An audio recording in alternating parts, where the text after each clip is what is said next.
I got it. I don't think you got it. I held him off for years. Charlie! Get up here! He's a relentless son of a bitch. Won't stop till he finishes the job. These youngsters can cheat death all they want, but they're still gonna die in Final Destination Bloodlines, one of few new movies I'll be reviewing this week in Longboat Key, Florida, and on CJ at the Movies. I'm Christopher Swag. Let's take a look.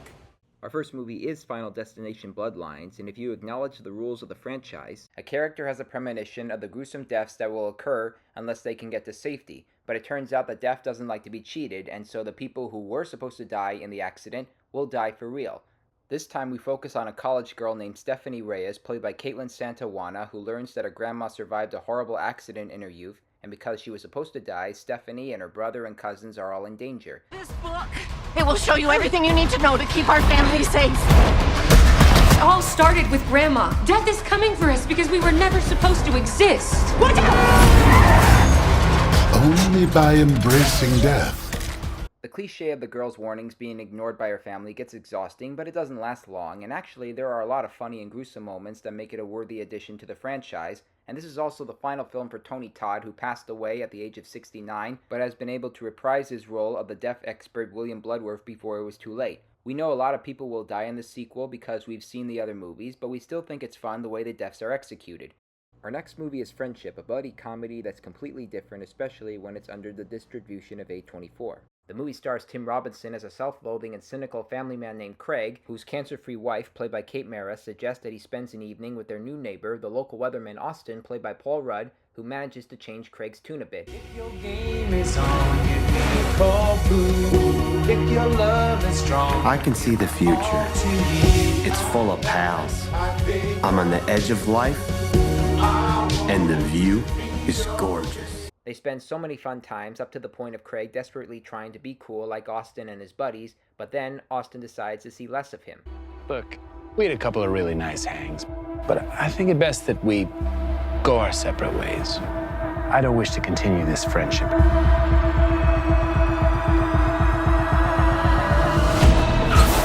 you all accepted me way too fast. You can't do that. As I continued to watch Friendship, I was in question about the main protagonist's behavior, which can be a bit exhausting, but most of the way through, I was able to find a lot of big laughs based on how Robinson handles his dialogue and characteristics, and Rudd adds a nice blend of quirkiness and seriousness as a weatherman whose personality transitions in what would have been a perfect friendship if Craig didn't try too hard. These are two comedy stars with different materials that makes the movie funny.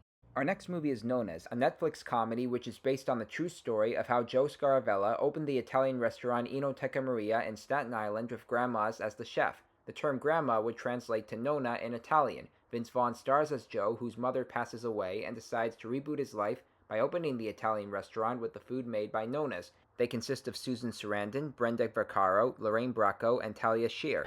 I want them to make the dishes that they were passed on from their family. I want to share it with everybody. This is my main dish, capusella. Dear God, save us. Oh, that's what smells. I thought maybe it was me.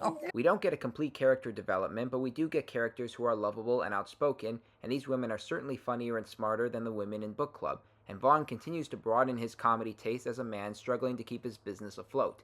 Nonnas was directed by Stephen Chbosky, whose last film, Dear Evan Hansen, was so cynical and negative that on my Worst of 2021 list I said, Dear Evan Hansen, your movie sucks. Now I'm saying, Dear Stephen Chbosky, your movie is delicious. I hope the healing has begun. And our last movie is Summer of '69, and no, it's not a Bryan Adams documentary or biopic. It's a Hulu teen comedy directed by Jillian Bell and telling the story of an awkward teenager named Abby, played by Sam Morelos, who finds out that her crush is now single and decides to go down on him with what may be his favorite sexual position, the one that inspired the joke, 69. That's when Abby turns to the exotica dancer Santa Monica, played by Chloe Fineman, for guidance. She needs the money to save her strip club from a sleazeball, played by Charlie Day, so she agrees to help the teenager. Let's start with what you know. I've heard of rim jobs. Is it when a guy puts his hands on the rim of your boobs and goes, ee-oo, ee-oo? So we're starting at 0. Summer of '69 doesn't take the kind of jumps that some of the best and sometimes underappreciated teen comedies have taken, but it still delivers with attitude and timing. I admire the chemistry between Morelos and Fineman in the ways that they have their own insecurities but still manage to connect especially when they do their own riffs on risky business. In her directorial debut, Belle manages to merge her qualities of sweetness and vulgarity, and even Hitchcocks herself in a cameo. This is a dirty and clean teen comedy. Recapping this week's new movies: thumbs up for Final Destination Bloodlines, thumbs up for Friendship, thumbs up for Nonnas, and thumbs up for Summer of '69.